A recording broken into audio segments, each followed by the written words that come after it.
आपसे जो बात कहने जा रहा हूं इस पे न कभी संसद में चर्चा हुई, न विधानसभा में चर्चा हुई है, न किसी हाईकोर्ट में चर्चा हुई है, न सुप्रीम कोर्ट में चर्चा हुई है। कोई नहीं बोलता इस पे। इसलिए मेरा आपसे निवेदन है, इस वीडियो को अंत तक देखिए और अपने सारे के सारे फेसबुक पे डालिए, व्हाट्सएप ग्रुप में डालिए। अगर आप किसी सांसद, विधायक, मंत्री, जज को जानते हैं उसको फॉरवर्ड करिए, किसी आईएएस, आईपीएस को जानते हैं उसको फॉरवर्ड करिए। इस वीडियो को पूरे भारत में जरूर फैलाइए।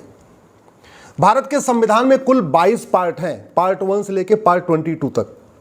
सारे पार्ट पे चर्चा होती है लेकिन पार्ट 2 पे चर्चा नहीं होती। पार्ट 2 कहता है सिटीजनशिप। इसमें आर्टिकल 5 से लेकर आर्टिकल 11 तक 7 आर्टिकल हैं, जिसमें आर्टिकल 5 में कहा गया कि चूंकि देश आज़ाद हुआ, इस समय जो लोग भारत में रह रहे हैं वो सब भारत के नागरिक कहलाएंगे। लेकिन आर्टिकल 11 में कहा गया कि संसद एक कानून बनाएगी और नागरिकता को परिभाषित करेगी। याद रखिए, नागरिक नहीं, नागरिकता, सिटीजनशिप। इस चैप्टर का नाम ही है, चैप्टर 2 का नाम है सिटीजनशिप। और आर्टिकल 11 में कहा गया कि ये पार्लियामेंट की ड्यूटी है कि वो एक सिटीजनशिप कोड बनाए। याद रखिए, आज की डेट में जो चर्चा हो रही है वो यूनिफॉर्म सिविल कोड की हो रही है। मैं यूनिफॉर्म सिटीजनशिप कोड की बात कर रहा हूं। दोनों में अंतर है, समान नागरिक संहिता और समान नागरिकता संहिता। तो समान नागरिक संहिता पे चर्चा हो रही है, मैं समान नागरिकता संहिता की मांग कर रहा हूं। यूनिफॉर्म सिविल कोड पे चर्चा हो रही है, मैं यूनिफॉर्म सिटीजनशिप कोड की मांग कर रहा हूं और उसी की बात कर रहा हूं। अब भारत में, जैसा प्रधानमंत्री जी ने बताया, 20 लाख करोड़ का अब तक घोटाला हो चुका। किसी की नागरिकता गई नहीं गई, क्योंकि हमारा कानून घटिया है। पार्लियामेंट को यह कहा गया कि आप एक सिटीजनशिप कानून बनाइए, और नेहरू जी ने 1955 में एक कानून बनाया, सिटीजनशिप एक्ट। लेकिन वो कानून इतना महाघटिया है कि आज तक न किसी बलात्कारी की नागरिकता गई, न किसी भ्रष्टाचारी की नागरिकता गई, न किसी गैंगस्टर की नागरिकता गई, न किसी ड्रग स्मगलर की नागरिकता गई। तो कानून ऐसा हो, ये कॉन्स्टिट्यूशन कहता है कि जिससे अपराध रुके, भ्रष्टाचार रुके। लेकिन दुर्भाग्यवश हमने भ्रष्टाचारियों की, अपराधियों की नागरिकता खत्म करने के लिए कानून बनाया नहीं। तो इस देश में जो सबसे पहली रिक्वायरमेंट है, एक सिटीजनशिप एक्ट बनाया जाए, नया सिटीजनशिप एक्ट बनाया जाए। उसमें क्या किया जाए? जो लोग समता, समानता, समरसता को नहीं मानते, यानी कॉन्स्टिट्यूशन के प्रियम्बल को नहीं मानते, equality, justice, liberty, fraternity, unity, integrity को नहीं मानते, डिग्निटी को नहीं मानते, उनकी नागरिकता खत्म होनी चाहिए। सीधी सी बात है। जो लोग फंडामेंटल राइट्स को नहीं मानते, आर्टिकल 14 कहता है इक्वलिटी बिफोर लॉ, आर्टिकल 15 कहता है भेदभाव नहीं करना, आर्टिकल 16 कहता है सबको समान अवसर देना, आर्टिकल 21 कहता है सबको सम्मान के साथ जीवन जीने का अधिकार है। जो लोग उसके खिलाफ है, उनकी नागरिकता खत्म होनी चाहिए। जो कुरीतियों को बढ़ा रहे हैं, कुप्रथाओं को लेके ढो रहे हैं, उनकी नागरिकता खत्म होनी चाहिए।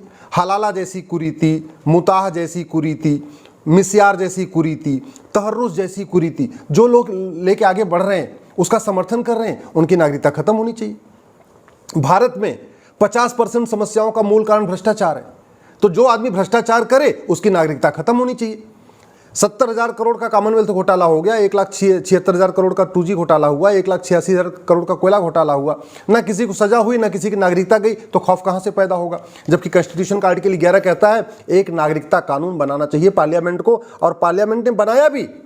लेकिन वो इतना महाघटिया बनाया नेहरू जी ने कानून कि आज तक किसी की नागरिकता गई नहीं। बड़े से बड़े भारत में गैंगस्टर हुए, हाजी मस्तान हुआ, दाऊद इब्राहिम हुआ, उसके बाद भी और भी कितने सारे गैंगस्टर हुए मुंबई में, पूरे भारत में। किसी की नागरिकता गई नहीं गई। कश्मीर में जिन लोगों ने पलायन करने के लिए मजबूर किया, उनकी नागरिकता गई नहीं गई। जिन लोगों ने बंगाल से पलायन करने के लिए मजबूर किया, किसी की नागरिकता गई नहीं गई। जिन लोगों ने नागालैंड से हिंदुओं को भगाया, किसी की नागरिकता गई नहीं गई।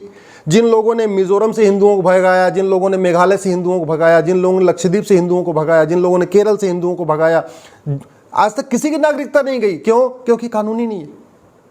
जो लोग भ्रष्टाचार कर रहे हैं, और भ्रष्टाचार मैंने आपको बताया ना, 50% समस्याओं का रूट काज है। घुसपैठ का मूल कारण भ्रष्टाचार है, धर्मांतरण का मूल कारण कालाधन हवाला है। तो जो लोग भारत में धर्मांतरण कराते हैं उनकी आज तक नागरिकता गई नहीं। जो लोग घुसपैठियों की मदद करते हैं उनकी नागरिकता गई नहीं। जो भारत में घुसपैठिए रह रहे हैं उनमें किसी की नागरिकता गई नहीं। और क्यों नहीं जा रही है? क्योंकि कानून नहीं है। तू मैं करने, आरोप प्रत्यारोप, नूरा कुश्ती करने से किसी की नागरिकता नहीं जाएगी। ट्विटर पे लिखने से, फेसबुक पे लिखने से, सोशल मीडिया लिखने से किसी की नागरिकता नहीं जाएगी। नागरिकता तब किसी की जाएगी जब कानून होगा, और कानून हमारे पास है नहीं। इसलिए मैं कह रहा हूं कि एक यूनिफॉर्म सिटीजनशिप कोड की जरूरत है, समान नागरिकता संहिता की जरूरत है, और उसमें कंडीशन डाल दिया जाए। मैं कह रहा हूं 20 कंडीशन हो, 25 कंडीशन हो कि भाई जो आदमी इक्वलिटी, जस्टिस, लिबर्टी, फ्रेटर्निटी को नहीं मानेगा उसकी नागरिकता खत्म होगी। जो आदमी समता, समानता, समरसता को नहीं मानेगा, राष्ट्र प्रथम नहीं मानेगा, वंदे मातरम का विरोध करेगा, भारत माता की जय नहीं बोलेगा, उसकी नागरिकता खत्म होगी। जो हलाला, मुताह, मिस्यार जैसी कुरीतियों को आगे बढ़ाएगा उसकी नागरिकता खत्म होगी। जो आदमी जमाखोरी करेगा, मिलावटखोरी करेगा, कालाबाजारी करेगा, नशा तस्करी करेगा, मानव तस्करी करेगा, उसकी नागरिकता खत्म होगी। अभी देखिए कानून बनते ही ना खौफ पैदा हो जाएगा।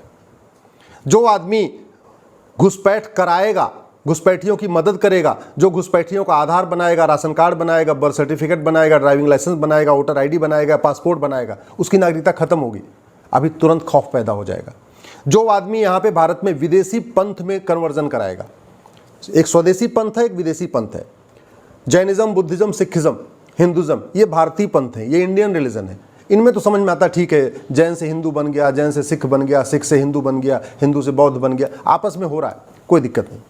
लेकिन जो फॉरेन रिलीजन में कन्वर्जन करा रहा हो, इस्लाम में कन्वर्जन करा रहा हो, क्रिश्चियनिटी में कन्वर्जन करा रहा हो, भारत जो ऐसे रिलीजन में कन्वर्जन करा रहा हो जो इक्वलिटी, जस्टिस, लिबर्टी को मानते ही नहीं है, जो ऐसे रिलीजन में कन्वर्जन करा रहा हो जो सभी इंसान को एक समान नहीं मानते, ऐसे रिलीजन में कन्वर्जन करा रहा हो जो महिला पुरुष को एक समान नहीं मानते, ऐसे रिलीजन में कन्वर्जन करा रहा हो जो नफरत फैलाते हैं, जो कहते हैं कि केवल हमारा ही मजहब अच्छा है, बाकी सबका मजहब बेकार है, ऐसे रिलीजन में कन्वर्जन करा रहा हो जो कह रहा हो कि नहीं, जिसकी इबादत मैं करता हूं बस उसी की इबादत होनी चाहिए, दूसरे की इबादत हो ही नहीं सकती।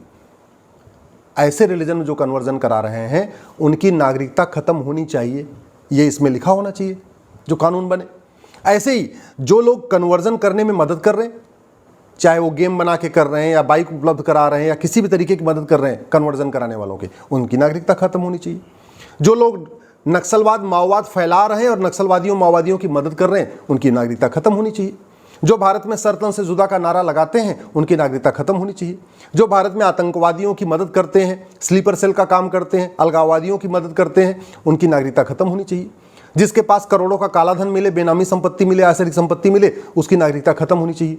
मैं कह रहा हूं एक कानून, मात्र एक कानून ऐसा काम करेगा ना कि भारत में लोग भारत विरोधी काम करने से, इंसानियत विरोधी काम करने से खौफ, उनके अंदर मन में डर पैदा हो जाएगा कि सजा भी होगी और नागरिकता भी खत्म हो जाएगी।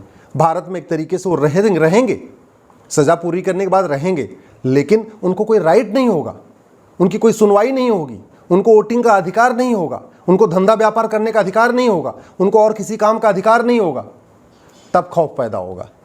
अभी तो क्या हो रहा है, अपराध भी कर दिया, 20 साल 50 साल मुकदमा चला, छूट के आ गए, उसके बाद अपना काम धंधा शुरू कर दिया, 10,000 करोड़ लूट लिया, उसके बाद 5 साल के लिए जेल में चले गए, लौट के आए, पॉलिटिकल पार्टी का टिकट खरीद लिया, सांसद, विधायक, मंत्री बन गए, सभासद बन गए।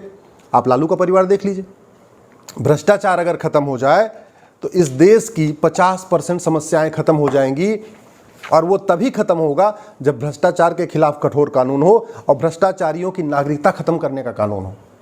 ये किडनैपिंग बंद हो जाएगी, अपहरण बंद हो जाएगा, बलात्कार बहुत कम हो जाएगा, ये चैन स्नैचिंग, मोबाइल स्नैचिंग बंद हो जाएगी अगर हमने इसमें डाल दिया कि जो आदमी अपराध करेगा उसकी नागरिकता खत्म होगी, यानी सजा भी होगी, नागरिकता भी खत्म होगी। इतना करते ही मैं गारंटी के साथ कहता हूं 50% भ्रष्टाचार तो 50% अपराध इस कानून बनते ही खत्म हो जाएगा। जैसे अग्नि मिसाइल हमने बनाया है, अग्नि मिसाइल चलाया नहीं जा रहा, आज तक किसी ने चलाया नहीं, परमाणु बम बना के रखा हुआ है, चलाते नहीं है, लेकिन वो डराने के लिए बना रखा है कि भाई अगर कोई बदमाशी करेगा परमाणु बम फेंक देंगे, कोई बदमाशी करेगा अग्नि मिसाइल चला देंगे।